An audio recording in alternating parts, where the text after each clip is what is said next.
Kalau misal dalam 1 tahun kalian nggak melaksanakan ini, kalian akan kena bute atau sanksi. Dan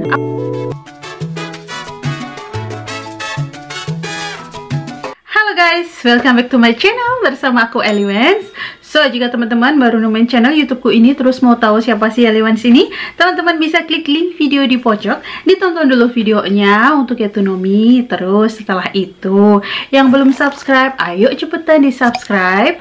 Dan jangan lupa tekan tombol loncengnya, biar teman-teman gak ketinggalan video-video terupdate dari aku. Di kontenku kali ini, setiap hari Senin seperti biasanya, aku akan menceritakan tentang kehidupan di Belanda, ujian, dan lain-lain sebagainya. So, kali ini sedikit lebih serius membahas tentang yang mau pindah ke Belanda dengan MPV visa seperti itu.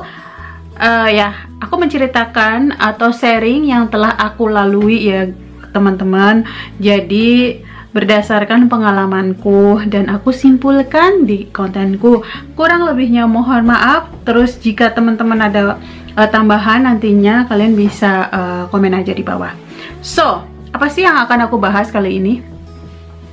Kali ini aku akan membahas kalau kalian nyampe nih di Belanda, kalian udah susah payah ujian A1, terus susah payah lagi menyiapkan dokumen-dokumen untuk MPV visa. Terus yeay, finally seneng sih ya, alhamdulillah. Terus kalian bisa bersama dengan pasangan kalian tinggal di Belanda. Dan apakah stop di situ aja? Enggak sama sekali. Seperti yang teman-teman tahu ya, kan kalau kalian di sini kalian harus step-stepnya apa aja. Dan setiap konten-kontenku itu kalau nggak salah itu step-stepnya aku udah pernah buat. Nah, kali ini aku ada satu pembahasan yang mungkin belum aku informasikan secara rinci. Apa sih itu? So, kalau kalian di sini ada kewajiban verplicht yang harus kalian selesaikan dalam waktu 3 tahun ya, dikasih waktu 3 tahun. Nah, ada beberapa atau ada satu yang harus diselesaikan dalam waktu 1 tahun. Kalau misal dalam 1 tahun kalian nggak melaksanakan ini, kalian akan kena bute atau sanksi. Dan apakah itu? Partisipasi verklaring. So, mungkin aku akan flashback lagi aja.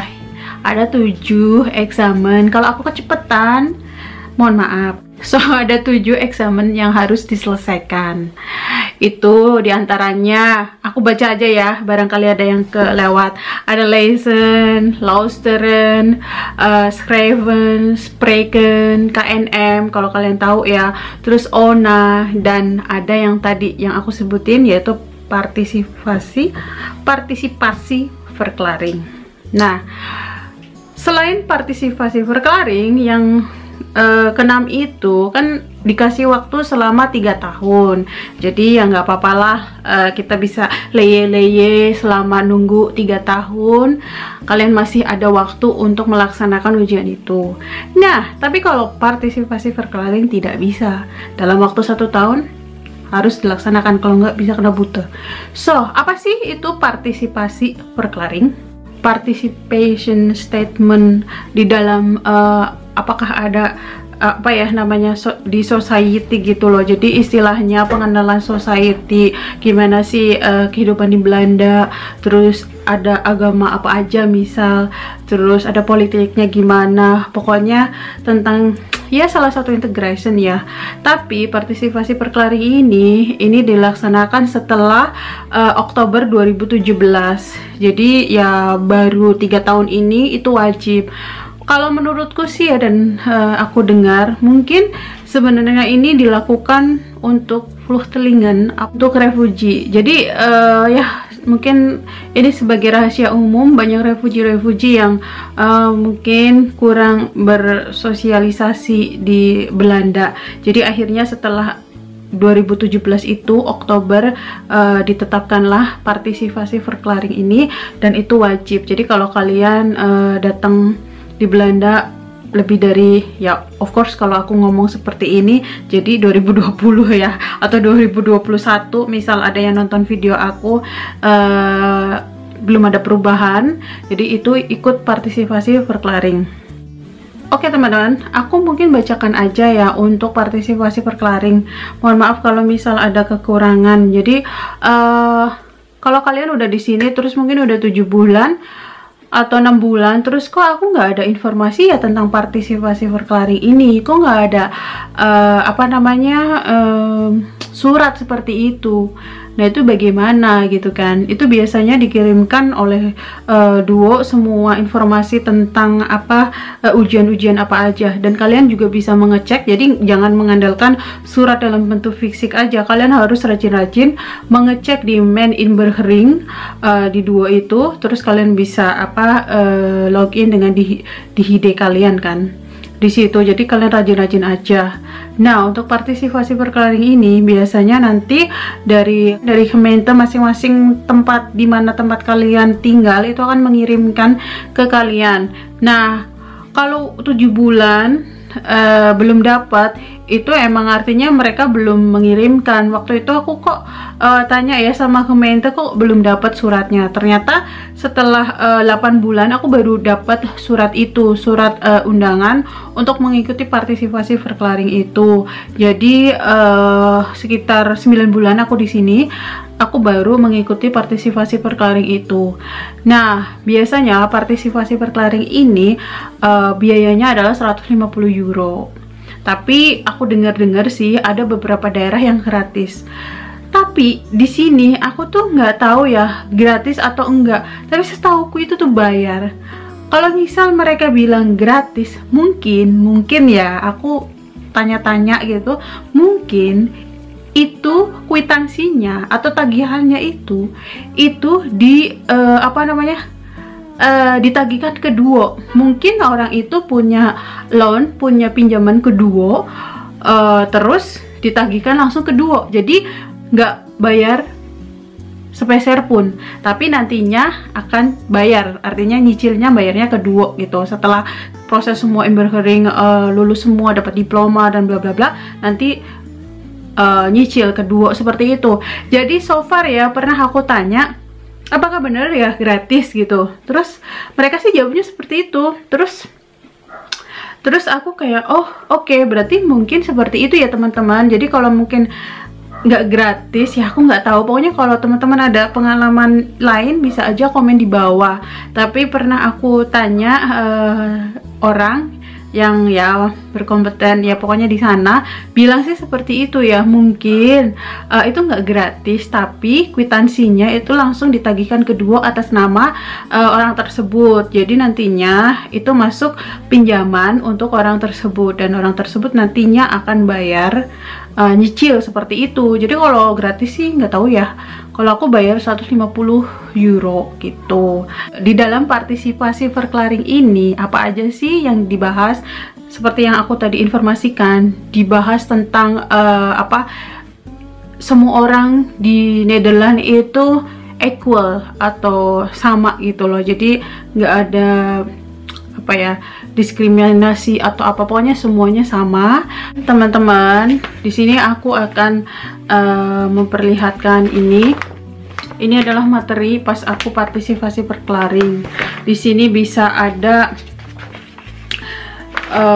informasi banyak tentang demokrasi juga. Jadi kita belajar tentang demokrasi di Nederland itu seperti apa, terus sosialnya seperti apa, terus regelnya seperti apa, aturannya seperti apa di sini, terus kebebasannya seperti apa, terus kepercayaannya seperti apa. Itu banyak sekali di sini.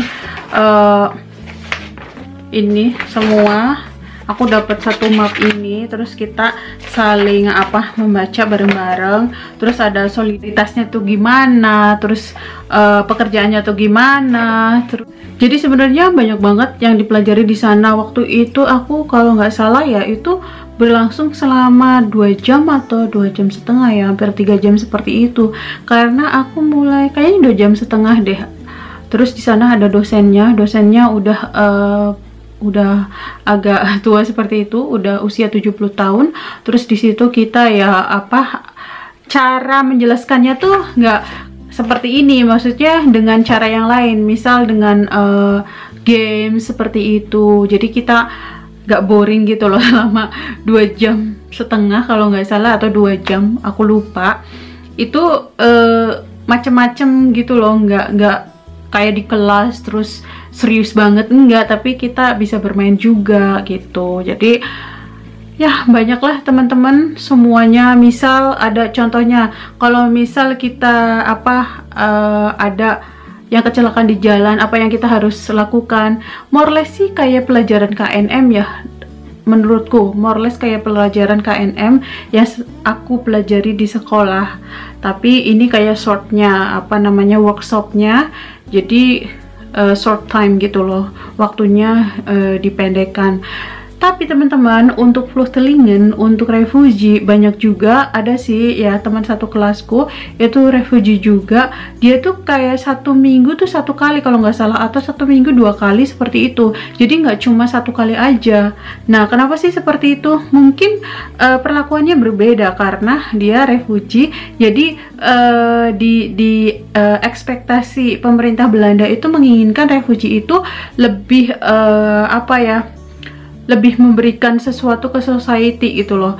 Misal dengan kegiatan-kegiatan yang lain gitu loh, kayak lebih berkontribusi dengan society di Belanda. Tapi kalau misal seperti kita yang kesini dengan MVV, 1 kali aja 2 jam atau 2,5 jam itu udah cukup gitu. Jadi pokoknya kalau kalian belum dapat, terus kalian baru belum ada 8 bulan atau 9 bulan belum dapat surat partisipasi verklaring itu, nggak apa-apa, ditunggu aja. Kalau misal teman-teman udah 9 bulan di sini terus belum dapat surat itu, teman-teman usahakan call Kementerian kalian masing-masing atau duo atau apalah untuk menanyakan partisipasi verklaring itu, karena itu sistemnya biasa diundang. Terus setelah selesai melakukan partisipasi verklaring itu, nanti kalian disuruh untuk tanda tangan untuk menyatakan statement kalau kalian tuh aktif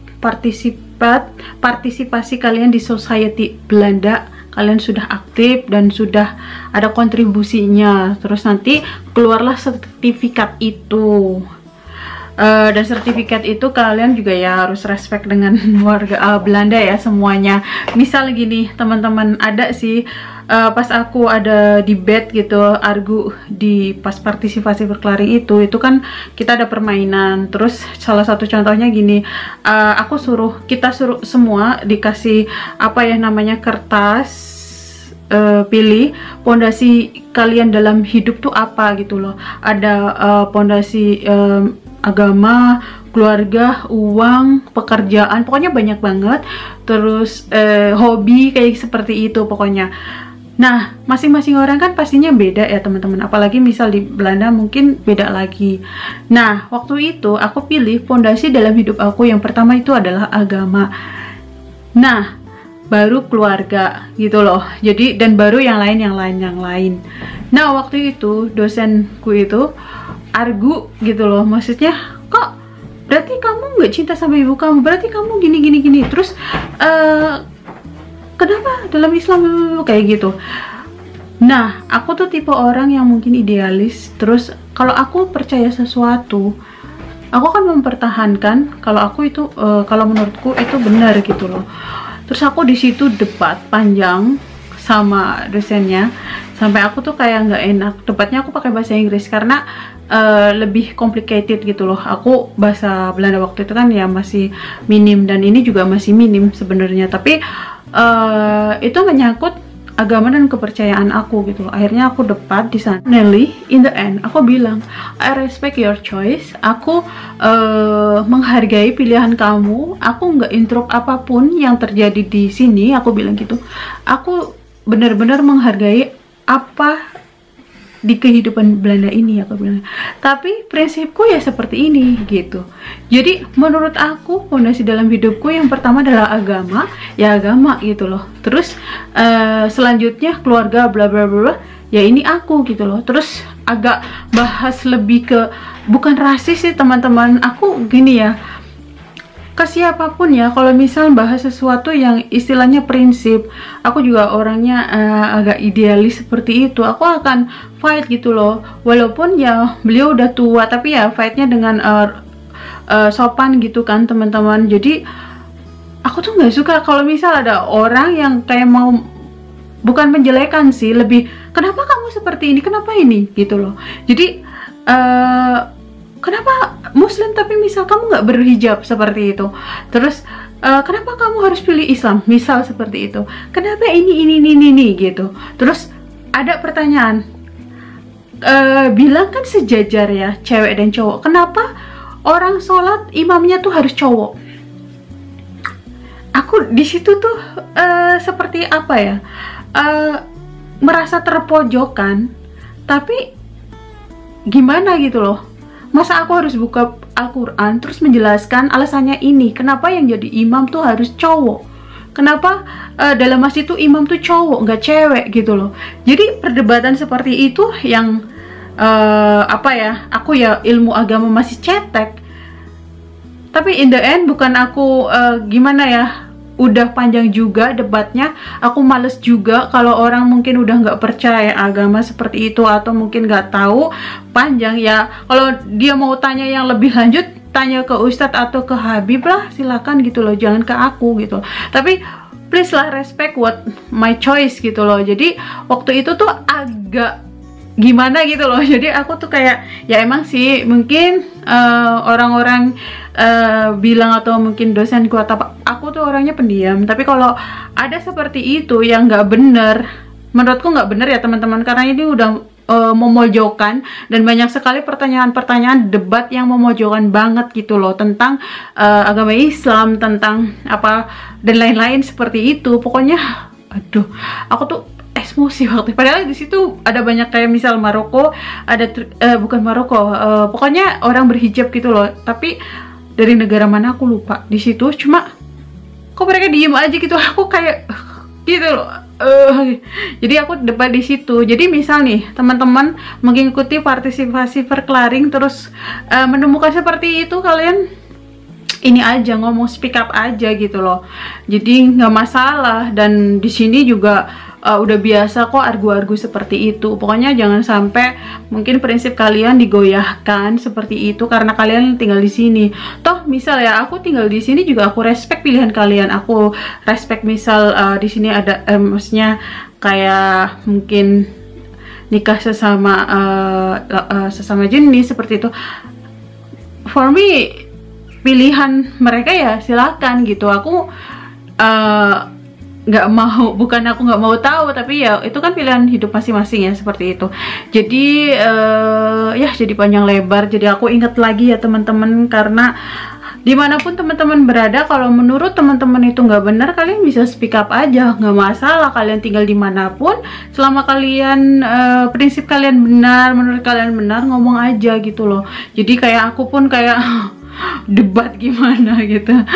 Misal di kelas pun kalau misal dosen terus ada sesuatu yang mungkin menurutku kurang logis ya, itu aku pasti tanyakan gitu loh. That's why sometimes banyak sekali peraturan atau gramatika atau regel aturan dalam belajar bahasa Belanda yang nggak logis. Aku tuh kadang nggak menemukan jawaban yang benar-benar why something like that gitu loh, dan itu banyak banget. Jadi ya agak rar ya, agak aneh, tapi ya mau nggak mau kita harus belajar, ya udah belajar aja. Setelah kita tanda tangan dan kita dapatnya seperti ini partisipasi verklaring ya, dapatnya seperti ini. Nah ini kita namanya udah disebutin, dan namaku tuh di sini nama official di Belanda, namaku tuh udah ada nama suami. Diploma ini atau sertifikat ini kita bisa langsung dapat hari itu juga, karena hari itu juga selesai langsung dibagi ini, kita tanda tangan terus pulang membawa ini dan membawa tadi apa ini gitu. Terus setelah 3 minggu dari pihak yang mengadakan partisipasi verklaring itu menginformasikan ke Duo. Nah setelah 3 minggu baru Duo biasanya mengupdate di main Imberhering. Kalau kalian belum tahu main Imberhering, ya mungkin teman-teman udah pada tahu ya itu apa main Imberhering. Main Imberhering tinggal masuk lewat di ID kalian. Nah, teman-teman, mungkin itu aja ya tentang partisipasi perklaring. Dibilang susah enggak. Terus di sana juga dikasih pilihan materi kalian mau yang bahasa Inggris atau bahasa Belanda. Dan waktu itu ya aku bukannya sok gimana, aku minta bahasa Belanda gitu karena more or less sih aku lihat itu sama ya materinya dengan KNM. Jadi ya sambil belajar aja aku minta bahasa Belanda. Jadi alhamdulillah aku juga bisa mengikutin. Dan kalau misal dalam 1 tahun kalian nggak menyelesaikan partisipasi perklaring ini, kalian akan dapatkan sanksi atau bute seperti itu. Kalau nggak salah 350 euro ya, kan lumayan banget ya teman-teman. Jadi jangan sampai kalian kecolongan dan apa namanya, waktu kalian tuh udah habis, ternyata udah 1 tahun tapi kalian belum mengikuti partisipasi perklaring ini. Nah, semoga informasi aku bermanfaat ya teman-teman. Kalau misal ada pertanyaan lanjut atau pertanyaan tambahan atau informasi tambahan, kalian bisa komen aja di bawah. Jadi kan kita saling sharing gitu loh, sharing is caring. Jadi teman-teman lain juga bisa mendapatkan informasi-informasi yang mungkin kadang tuh membingungkan gitu kan. Jadi dengan kita sharing pengalaman kita, jadi banyak teman-teman yang bisa, oh seperti itu ya, ada gambaran gitu loh. Itu gimana sih partisipasi perklaring itu, katanya workshop, apakah workshop kita masak-masak atau seperti itu. Ternyata ya itu seperti yang aku jelaskan. Nanti mungkin aku nggak bisa mengelingkan materi atau kasih materi apapun, pokoknya more or less sama dengan pelajaran KNM seperti itu, tapi lebih ke short time. Nah, setelah partisipasi perklaring, apalagi sih yang kalian harus selesaikan? Tadi kan ada sekitar 7 ya. Alhamdulillah aku udah selesai 5 dan kurang 2 lagi. Kurang 2. Satunya gara-gara corona, terus satunya yang ona. Jadi ya semua bukan gara-gara corona, semua tertunda karena ada corona, ada 2. Jadi ya pokoknya tetap semangat aja bagi teman-teman yang baru pindah ke Belanda. Gak usah khawatir, gak usah dipikirin, gak usah stres gitu. Pokoknya semua akan tiba pada waktunya. Nikmatin aja prosesnya, step by step gitu loh. Nanti pas kalian udah mungkin bertahun-tahun di sini, 5 tahun atau berapa tahun, nanti kalian punya anak, cicit dan cucu seperti itu, kalian bisa smile gitu. Oh my god, perjuangan kalian untuk pindah ke sini itu susah banget, misal seperti itu. Nah, pokoknya semoga bermanfaat informasi aku yang kemana-mana ini. Pokoknya itu aja teman-teman, semoga bermanfaat. Dan ya, thank you for watching. Don't forget to subscribe ya, dan like, comment, dan please di share ke seluruh sosial media yang kalian punya. Mungkin ada teman-teman yang membutuhkan informasi tentang partisipasi perklaring ini. So yeah, thank you for watching, see you in my next video. Dadah.